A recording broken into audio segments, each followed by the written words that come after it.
설교 제목이 뭐예요? 믿으면 승리한다.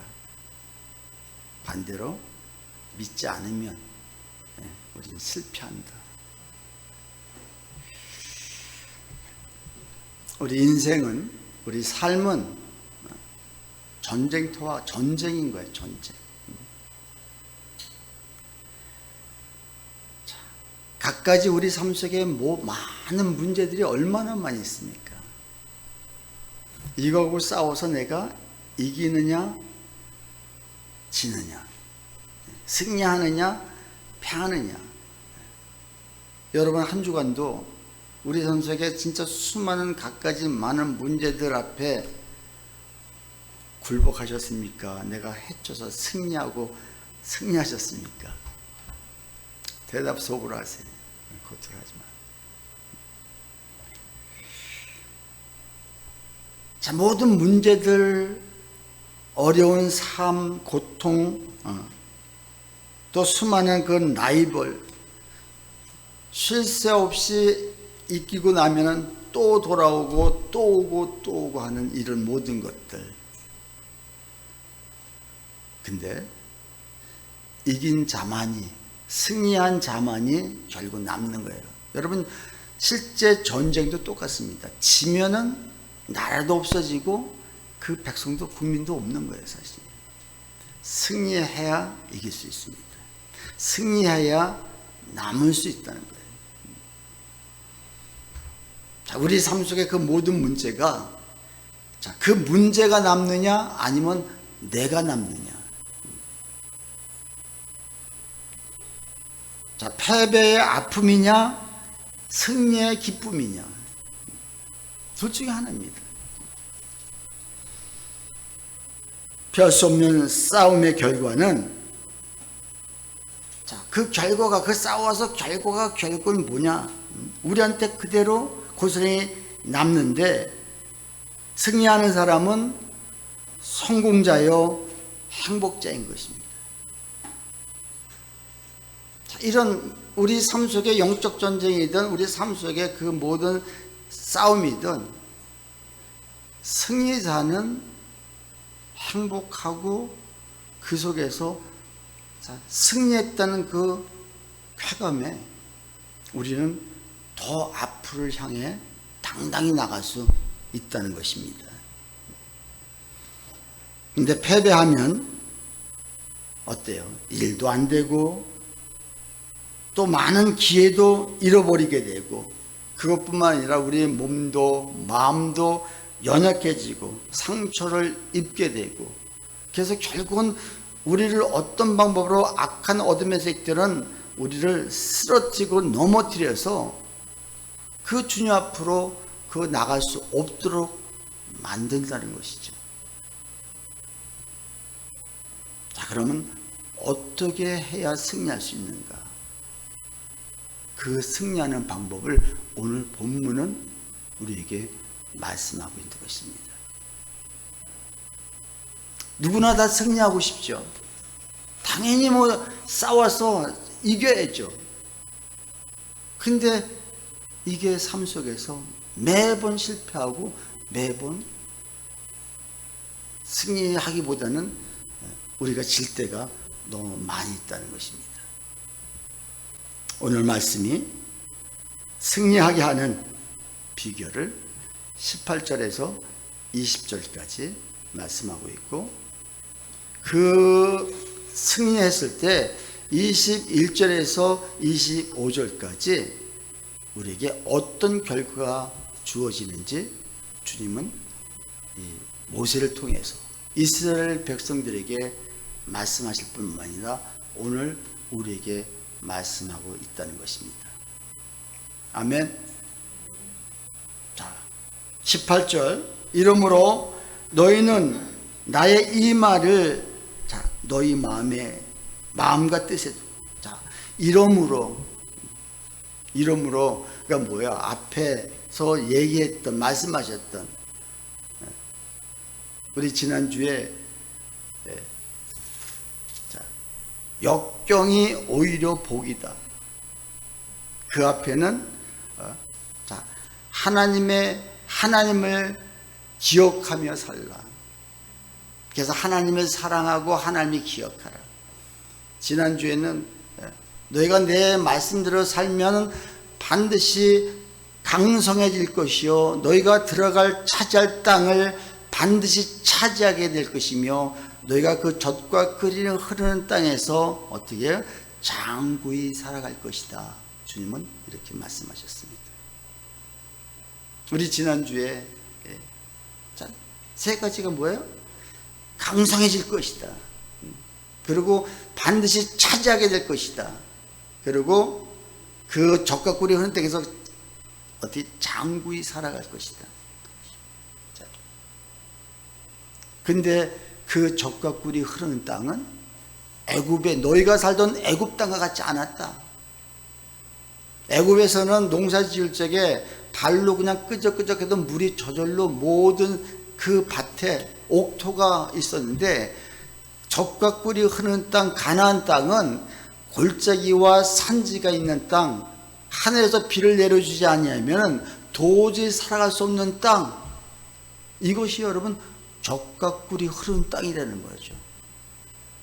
근데 하늘에서 비를 내려줄 적에 흡수하는 땅이라는 거예요. 평상시에 물이 바짝 말라 있기 때문에 아무것도 할 수 없는, 우리 삶 속에 정말 진정으로 하나님을 바라보지 않고는 살아갈 수 없는 땅, 우리 마음이 바로 그렇다는 거예요. 여러분, 하나님을 바라보지 않고는 살아갈 수 없는 땅. 세상 사람은 오히려 잘 됩니다.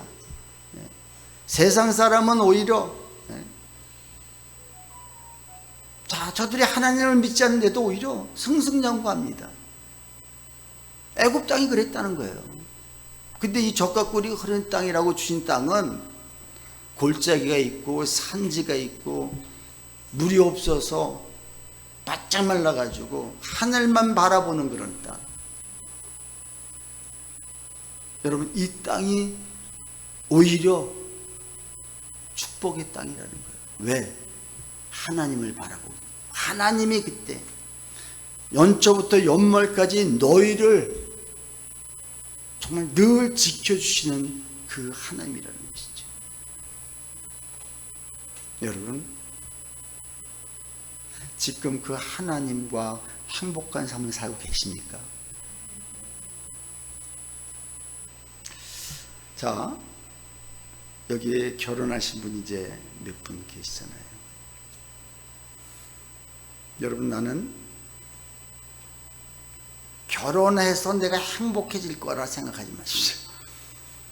결혼해서 그 남자가, 그 아내, 배우자가 나를 행복하게 해줄 거라고 여러분 꿈도 꾸지 마세요. 그러려면 차라리 결혼하지 마세요. 그런데 내가 지금 행복하다면, 내가 지금 행복하지 않다면 여러분 결혼해도 그 상대한테 행복을 그 상대가 줄 거라고, 우리 여기서 결혼한 지 제일 얼마 안 되신 두 분께 물을게요. 과연 내 남편이 행복을 줍니까? 만약 준다고 얘기하면 그건 거짓말이에요. 지금 행복하다면 주님 때문에 행복한 거예요. 자, 한 1년, 2년간은 이게 눈꺼풀이 쓰이기 때문에 행복하다고 착각하는 거예요. 아, 내 남편이, 내 아내가 정말 나에게 행복을 주는구나. 근데 어느 순간에 눈을 딱 뜨고 보니까는 실체가 보이기 시작하는, 실체가 전혀 보이지 않던 것들이. 아마 여기 집사님 결혼해서 행복했습니까? 다 누구도. 우리 사모님 결혼해서 행복하셨나요? 아니요, 왼수였죠. 왼수. 안 맞아도 그렇게 안 맞을 수가. 그게 하나님 방법이라니까요. 여러분, 지금 여기 청년들, 내가 지금 행복하지 않다면 절대 결혼할 생각하지 말아요. 그 배우자한테 행복 아니요. 절대 올 수 없습니다. 누구한테만. 오직 행복을 주신 분은 예수님인 거예요. 그래서 지금 내가 예수님으로 행복할 때 내가 이 행복을 결혼해서 내 배우자에게 내가 행복하게 해줄 것이다. 이런 마음을 갖기 전에 여러분 결혼하면 안 된다니까. 정말이에요, 여러분. 근데 지금 행복해? 그럼 결혼해도 돼. 근데 행복을 바라고 간다면 그거는 착각인 거예요. 안 돼. 절대 안 돼. 그 남편을 바라보면서 그 아내를 배우자를 바라보면서 누굴 바라봐야 돼요? 하나님을 바라보면 되는데 하나님을 바라보지 않고 그 배우자 지금 젖과 꿀이 흐르는 땅이 말이 젖과 꿀을 흐르는 땅이지 거기서 누굴 바라보려는 거야? 하나님 바라보려는 거야. 하나님 바라봐야 그곳이 젖과 꿀이 흐르는 땅이 되지 그 땅을 바라보면은 결국은 아무것도 아니라는 거예요. 그걸 지금 앞에서 얘기하신 다음에 이러므로 이 접속사 인과관계를 이야기하는 거 아니겠어요? 앞에서 이렇게 말씀하시므로 이러므로 너희는 너희 이 말을 어떻게 너희 마음과 뜻에 두라. 자, 마음과 뜻에 두라는 게 뭐예요? 하나님의 말씀이 다시 말해서 너희 것이 되게 하라는 거예요. 이게 자 말씀을 이렇게 말씀하시는데 이게 나의 말씀이 되지 않는다면은 결국 아무것도 아니라는 거죠. 그래서 하나님을 결국은 너희가 전심으로 사랑할 수 있는 그 마음을 가지려는 거예요. 자, 하나님은 전심으로 갖는 게 무엇일까요? 어떤 것일까요? 하나님의 말씀이 실제 삶 속으로 실제적으로 바로 우리 것이 되게 하라는 것이죠. 여러분 말씀이 결국은 그 약속의 언약의 말씀들이 내 것이 되어지지 않으면은 결국 우리는 아무것도 아닌 거예요. 그럼 자꾸 사람을 바라보게 되고 인간을 바라볼 수밖에 없어요. 근데 거기서 행복이 올 것 같고 거기서 뭔가 올 것 같지만 아니에요.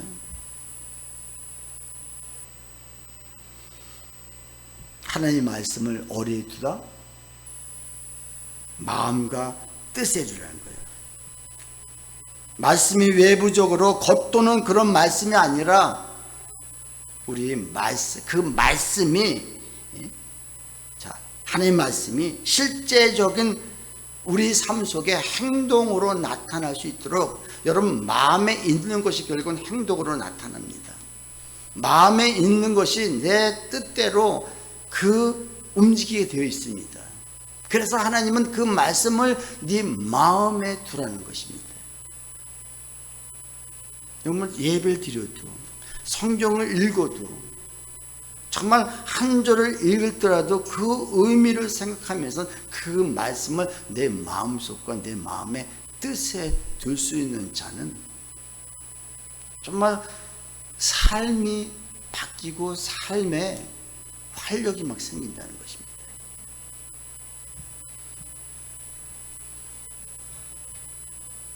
하나님 말씀이 실제적인 행동이 되어야 한다.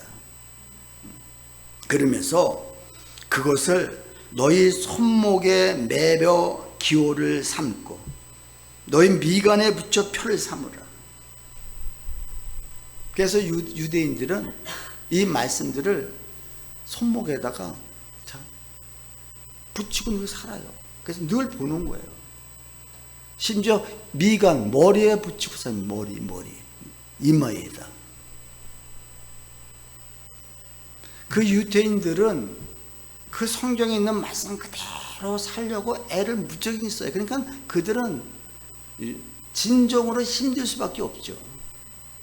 근데 그렇게 사니까는 유태인들이 잘 사는 거예요. 근데 그들이 예수는 안 믿는 거예요. 이 땅에서 잘 살 수는 있어요. 이 땅에선 돈과 이 땅에선 모든 물질과 이 땅에서 많은 것을 누리며 살 수는 있지만 그들의 영생은 없다는 것이죠. 근데 우리가 실적으로 그러면 오늘 이 말씀이 마음과 뜻에 두며 다음에 손목과 미간에 표로 기호로 삼으라, 이 말씀을 그러면 무엇입니까? 어떻게 해석해야 돼요?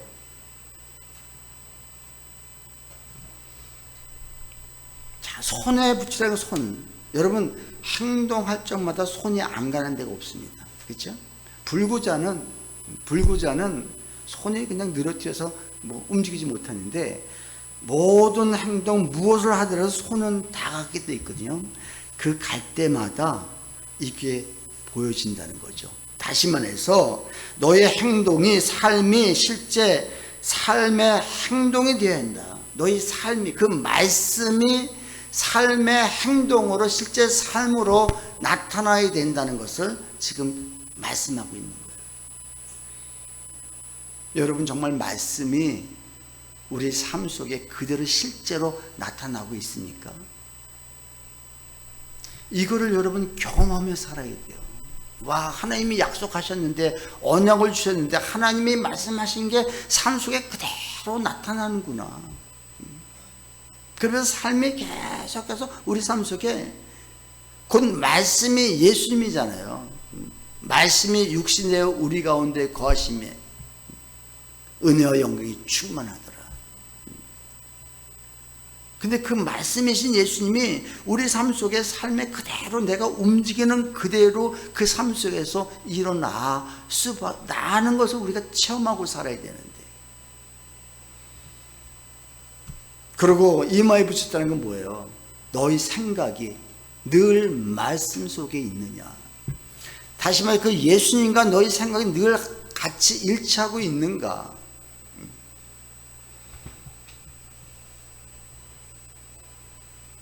너희가 살아가고 있는 그 삶, 생각, 양식이, 그 말씀이 전체가 말씀이 양식이 되어야 된다는 것.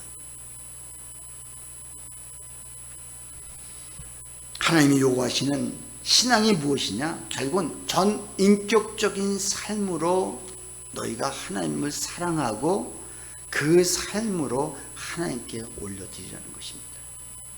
이게 네 마음에 또 뜻에 그 말씀을 두고 손목에 붙이고 미간에 표로 기호로 삼으라는 것입니다.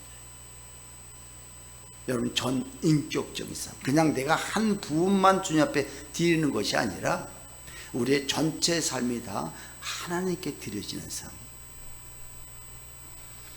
우리 로마서 12장 1절, 너희 몸을 하나님이 기뻐하시는 거룩한 산제물로 드려라.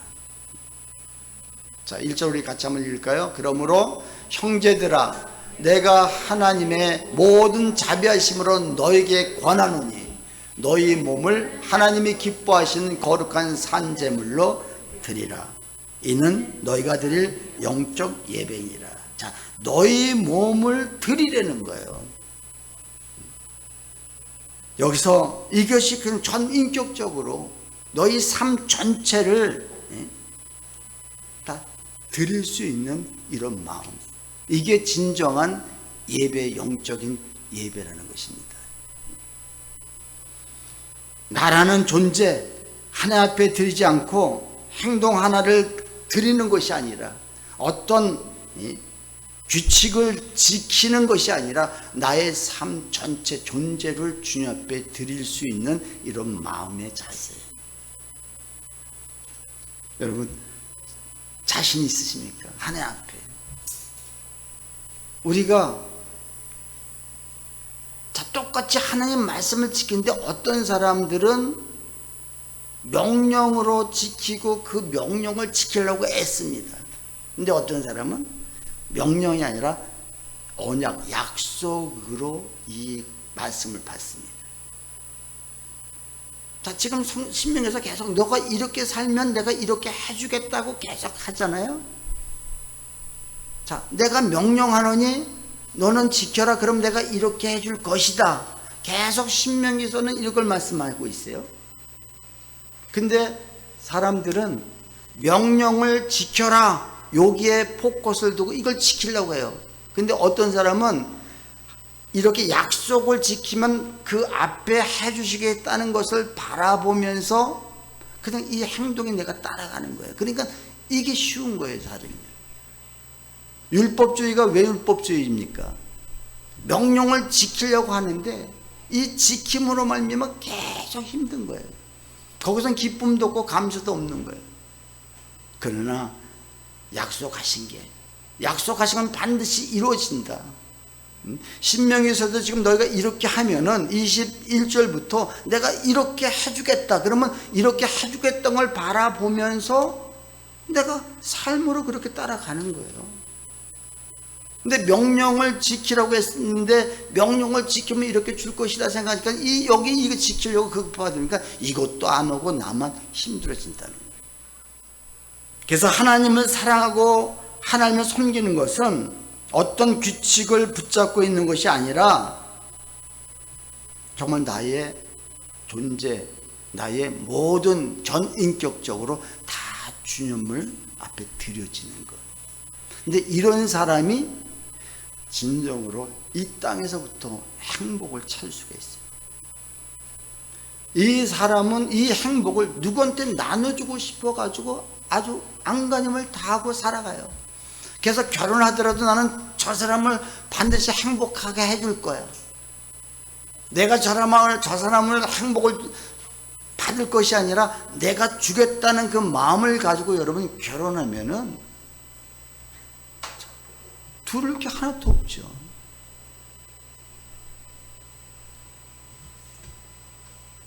마태복음 6장 1절 2절에 보면은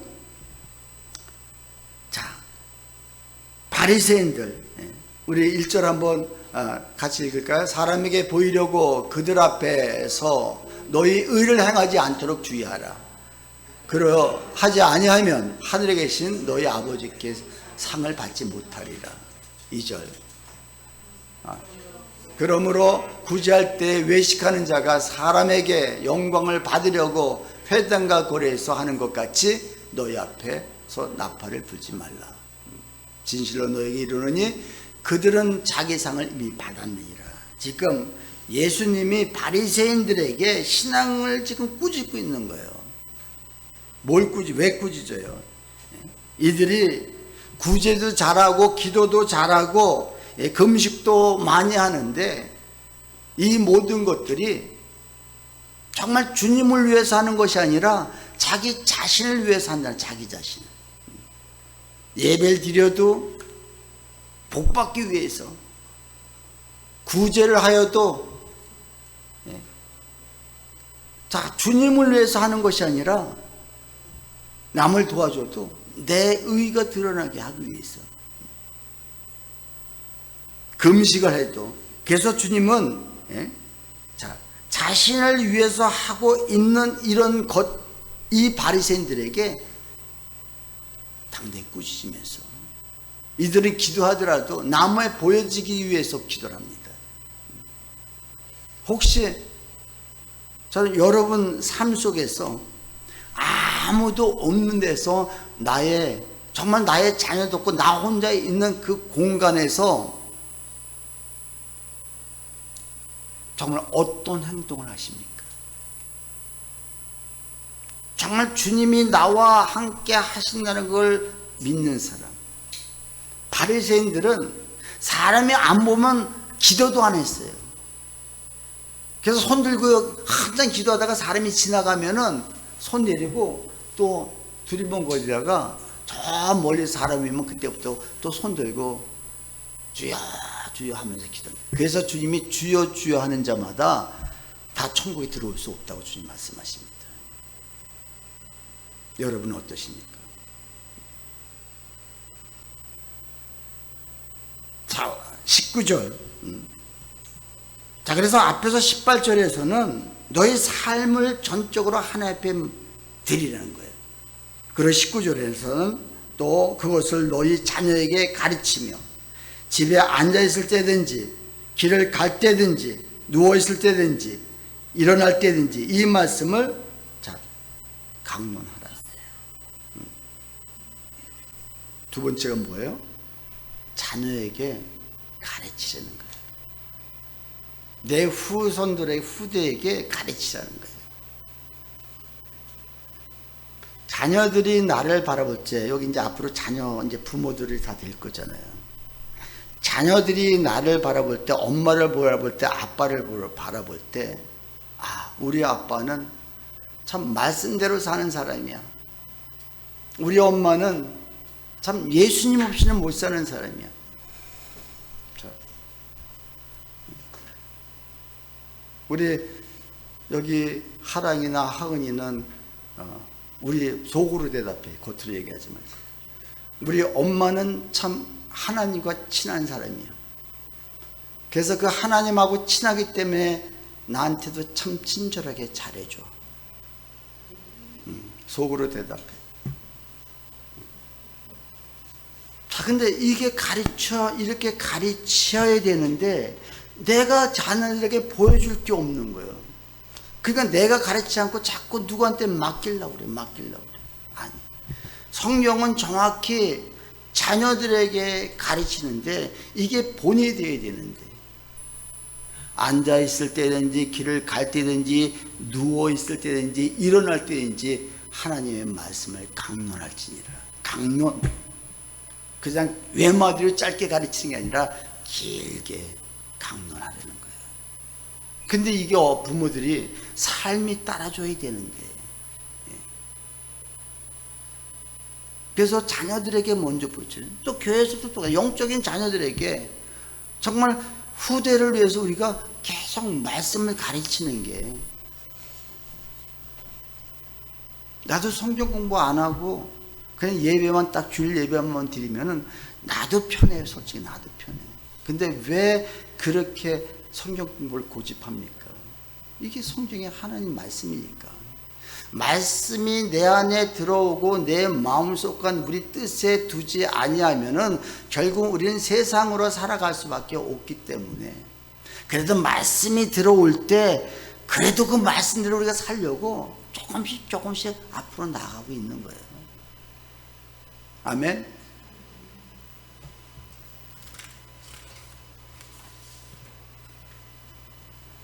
그래서 결국은 자녀들에게 가르치는데 어떻게 가르치라? 시도 때도 없이 가르치라는 거예요. 시도 때도 없이 앉아있을 때도, 야, 하나님 말씀이 이렇다. 내가 엄마가 요번 주에 어저께 오늘 그 말씀대로 살았더니 이런 역사가 일어났고, 이런 힘들고 아픈 그 중에서도 야, 하나님이 결국 나를 또 이끌어 주셨어. 이러면서 그 말씀을 그들에게 자꾸 증거하는 거예요. 앉아있을 때든지 길을 갈 때든지 손잡고 길을 가는데도, 야, 하랑아, 엄마 있어 얼마나 기쁜지 아냐? 너 때문에. 너가 공부도 잘하고 말도 잘 듣고, 하은이 때문에 내가 얼마나 요새 감사한지 아냐? 야, 엄마 집에 살만 난다. 너무 감사하다, 기쁘다. 그러면서 하나님 얘기를 하는 거예요. 자, 그래서 늘 말씀을 가까이 할 수 있도록 그들에게 하라는 거죠. 자, 말씀을 가까이 하는 게 뭘까요? 여러분, 핸드폰을 가까이 하고 있습니까? 여러분, 말씀을 가까이 합니까? 여러분, 핸드폰 없이 살아갈 수 있습니까? 뭐지? 하락이 지금 못 살아간다는 거예요. 근데 이 핸드폰이, 자, 이거 떨어지면 불안해. 그래서 어디 가다가도, 나도 그래, 나도 가다가도 핸드폰 두고 그걸 다시 와서 가져간단 말이죠. 사실 전화 안 받으면 어때? 다시 그 말씀이 가까우고 주님과 가까이 할 생각을 해야 되는데, 이 핸드폰이 이미 우리에게 너무너무 익숙해지고 가까워진 거예요. 그러니까는 주님의 말씀이 가까웠다는 것은 너희가 지금 핸드폰을 가까이 듯이 이렇게 지금 가까이, 그래서 앉을 때든지 길을 갈 때든지 누워있을 때든지 일어날 때든지 수도 때도 없이 그 말씀을 가까이 그 자녀에게 어렸을 때부터 강론하면은 결국은 그 애들은 말씀보다, 핸드폰보다는 결국 말씀으로 가게 된다는 것이죠. 아멘. 근데 우리부터라도 여기 젊은이들 앞으로 이제 결혼해서 아이들을 키우는데, 나는 우리 자녀들, 여러분 세상에 암만 핸드폰 좋은 거 걔들에게 사줘도요, 결국 그것이 그들을 지배하지 못합니다. 아니 그들이 그 핸드폰이 지배해버리죠. 근데 말씀이 그의 삶을 지배하도록 우리가 만들어줘야 된다는 것이죠. 그리고 20절에 또 내 집 문설주와 바깥 문에 기록하라. 문설주 안에, 문설주 문에다 말씀을 빼곡히 적는 거예요. 그리고 밖에 대문에도 유대인은 실제 일을 삼는 거예요. 그래서 들어가면서 암송하고 읽고, 나가면서 읽고, 들어오면서 읽고. 그러니까 그들이 복을 받을 수밖에 없죠. 유대인들이 전 세계에 그들이 은행에서 돈을 빼버리면요, 세계가 돌아갈 수가 없다는, 경제가 돌아갈 수 없다는 거죠. 노벨상도 유대인들이 건 다 차지하고 있어요. 그 정도예요. 자, 그러면서 이렇게 지킬 때 그리하면 21절, 우리가 같이 한번 읽습니다. 21절. 자, 그리하면 여호와께서 너희 조상들에게 주리라고 맹세하신 땅에서 너희 날과 너희 자녀의 날이 많아서 하늘이 땅을 덮는 날과 같으리라. 그리하면 이렇게 말씀대로 너희가 가까이 하고 말씀대로 살아가면, 네 마음과 뜻에 두면 어떻게 하시겠다고요? 너와 네 자녀들이 그 하나님이 약속한 그 젖과 꿀이 흐르는 땅에서 어떻게 하시겠다는 거예요? 날이 길게 오랫동안 건강하게 장수하면서 살게 하시다는 거예요. 장수의 복, 건강의 복을 주시겠다는 것입니다. 이게 약속인 거예요. 그래서 이 약속을 바라보고 이것 때문에 우리가 행동으로 움직여줘야 되는데, 앞에 명령하기 때문에 명령을 지키려고 하니까는 이 약속도 안 일어나고 나만 힘든 거예요. 이게 율법주의자인 거예요. 자, 그러면서 22절에 뭐랬어요? 너희가 만일 내가 너에게 명하는 이 모든 명령을 잘 지켜 행하여 너희 하나님 여호와를 사랑하고 그의 모든 도를 행하여 그에게 의지하면, 두 번째 축복을 또 주시겠다는 거예요. 첫 번째 축복은 네 자녀와 너와 건강하게 오랫동안 장수하겠다고 말씀하시고, 23절에 자, 여호와께서 그 모든 나라 백성을 너희 앞에서 다 쫓아낼 것이라. 너희가 너희보다 강대한 나라를 찾을 것이다. 두 가지 여기서 또 보고 주세요. 자, 모든 나라 백성이 너희 앞에서 다 쫓아내게 해주신다는 거죠. 다시 말해 그들과 싸우는 족족 내가 이기게 하시는데, 내가 힘이 있어서 이기는 것이 아니라 하나님이 저들의 힘을 빼버림으로 말미암아 이길 수 있도록 해주시겠다는 거예요. 이게 하나님 믿는 사람들이에요. 하나님 말씀과 함께하는 사람은 나의 삶 속에 하나님이 다 상대를 다 주물럭주물럭 해주는 거예요. 그래서 내가 승리할 수밖에 없도록. 여러분 이런 삶을 삶 속에서 경험하고 사시니까 아마 살고 계시는 분이 있을 거예요. 그래서 그런 사람들은 지금 힘들고 어려워도 결국은 하나님이 승리하시는구나, 이 삶이 되는 거예요. 그리고 너희보다 강대한 나라를 차지할 것이다.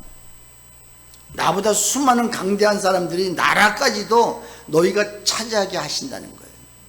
엄청난 축복 아니겠습니까? 나는 이런 축복이 우리 삶 속에 정말 날마다 경험되지기를 주님의 축복합니다. 아멘. 자, 뭔가 하나님 믿는다는 게 우리 눈으로 막 보여줘야 되잖아요. 자, 그리고 24절에 또 어떤 축복이 있나 보십시오. 24절 같이 읽습니다. 너희의 발바닥으로 밟는 곳은 다 너희의 소유가 되리니 너희의 경계는 곧 광야에서부터 레바논까지와 유브라데 강에서부터 서해까지라. 자, 너희가 발바닥으로 밟는 그곳은 다 너희 땅이 되겠다. 그게 입적 끝에서 저 서해 끝까지 전체를 네가 밟으라는 거예요. 밟으라는 거예요. 근데 여러분, 성경에 네 발로 밟는 땅을 내가 너에게 다 주리라 이렇게 말씀하지 않고 뭐라고 그랬어요? 발바닥으로 밟는 땅. 중요한 것은 발바닥으로 밟아야 된다. 이 발바닥으로 밟는 게 뭐예요? 신을 벗었다는 거예요. 맨발이라는 거예요. 신을 벗었다는 건 뭐예요? 나의 주는 오직 예수님입니다. 고대시대 때 종들은, 노예들은 신을 안 신었어요. 주인만 신었어요. 우리는 주의 종들입니다. 뭐 목사만 주의 종이 아니라 여러분, 저와 여러분 모두가 다 주의 종입니다. 아멘. 그렇다면 우리가 주님의 주권을 인정해 드리려면 내가 신발을 신은 채, 내가 신발을 신고 있다고 내가 당신을 나의 주인으로 인정할 수 없습니다. 그래서 우리가 가는 그곳에 주님이 발바닥으로 밟는 신을 벗었다면 주님이 앞장서 가시겠다는 약속이거든요. 그래서 그 밟는 땅마다 내가 모든 것을 너에게 주겠다고 주님 말씀하십니다. 다시 말해서 내가 그 주님을 인정할 때, 그 주님을 나의 주인으로 인정하는 삶에 하나님은 그곳에, 자, 얼마나 이게 여기 발바닥으로 밟는 곳은 다 너희 소유가 되리라. 여러분, 그렇다고 해서 내가 모르는 땅에 가서 신발 벗고 양말 벗고 발바닥 밤새도록 돌아보세요. 그건 내 땅 될 것 같아요? 아니요. 예전에 봉헌사 주변을 기독교인들이 계속 발바닥으로 밟은 사건이 있어가지고 그게 신문에 한번 났었어요. 그런다고 그 땅이 우리 땅이 되는 것이 아니라 하나님의 말씀에 순종하고 그분을 나의 주로 내가 진정으로 고백하고 인정해 드리면서 그 말씀에 순종하는 삶 살아갈 때, 그리고 기도할 때, 기도를 통해서 발바닥으로 밟는 거예요. 새벽마다 저녁마다 기도하면서 하나님, 정말 그 나의 주변에 나한테 붙이신 영혼들, 정말 그들을 내가 계속 밟는 거예요. 계속 밟는 거예요. 그럴 때 하나님이 그들 영혼들을 나한테 붙여주고 그 땅들이 하나님 땅들이 되게 하시겠다는 것이죠. 자, 그리고 마지막으로 25절 같이 읽습니다. 다 같이 시작. 너희의 하나님 여호와께서 너에게 말씀하신 대로 너희가 밟는 모든 땅 사람들에게 너희를 두려워하고 무서워하게 하시리니 너희를 능히 당할 사람이 없으리로다. 상대가 나를 무서워할 수밖에 없도록 하나님이 그렇게 하셔서 너를 당할 자가 없도록 하시겠다는 거예요. 언제? 순종할 때. 다윗은 그가 가는 곳곳마다 승리했습니다. 싸우는 족족 그는 이겼습니다. 그 이유가 뭘까요? 그는 하나님 앞에 항상 그는 물었습니다. 하나님, 내가 올라갈까요? 내가 저들과 싸울까요? 당연히 저기 쳐들어오면 싸워야 되는데 하나님 앞에 먼저 물어보는 거예요. 그래서 시편 16절에 그는 고백하기를 내가 항상 여호와를 내 앞에 모시며 그가 내 오른편에 있으므로 내가 요동치 흔들리지 아니하리라. 항상 주님을 내 앞에 모시고 사는 사람. 이 다윗의 고백이에요. 다윗이 시편 16편에. 자, 우리 8절 같이 한번 읽습니다. 내가 여호와를 항상 내 앞에 모시며 그가 나의 오른쪽에 계심으로 내가 흔들리지 아니하리로다. 내 앞에 그 여호와 하나님, 그 말씀을 항상 예수님을 모시고 사는 삶은 그분이 내 우편에 딱 끼어 계시기에 내가 절대 조금 흔들릴 수는 있죠. 그러나 요동하지 않는다는 거죠.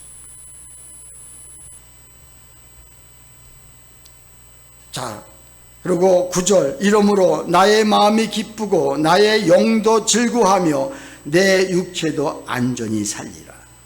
자, 그 주님과 함께 모시고 그 말씀대로 살아가는 사람들은 나의 마음이 늘 기쁘다는 거죠. 이게 행복인 거예요, 사실은요.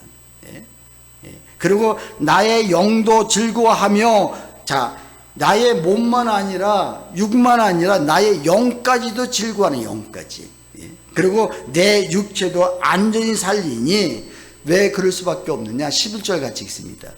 다 같이 시작. 주께서 생명의 길을 내게 보이시리라. 주의 앞에는 충만한 기쁨이 있고 주의 오른쪽에는 영원한 즐거움이 있나이다. 자, 주님의 앞에는 충만한 기쁨이 항상 있기 때문에 그분을 모시는 사람은 나까지 기쁜 거예요. 그것뿐만 아니라 오른쪽에 그분이 계시기에 영원한 즐거움이 항상 있는 거예요. 이게 행복한 사람이, 이게 기쁜 사람인 거예요. 이런 사람이 결혼을 하면은 그 상대가 어떤 사람이든 그들에게 어떻게 해요? 그 행복을 나눠주는 사람이 돼요. 나눠주는 사람. 여러분, 내가 행복하지 않는다면 아예 결혼을 생각하지 마세요.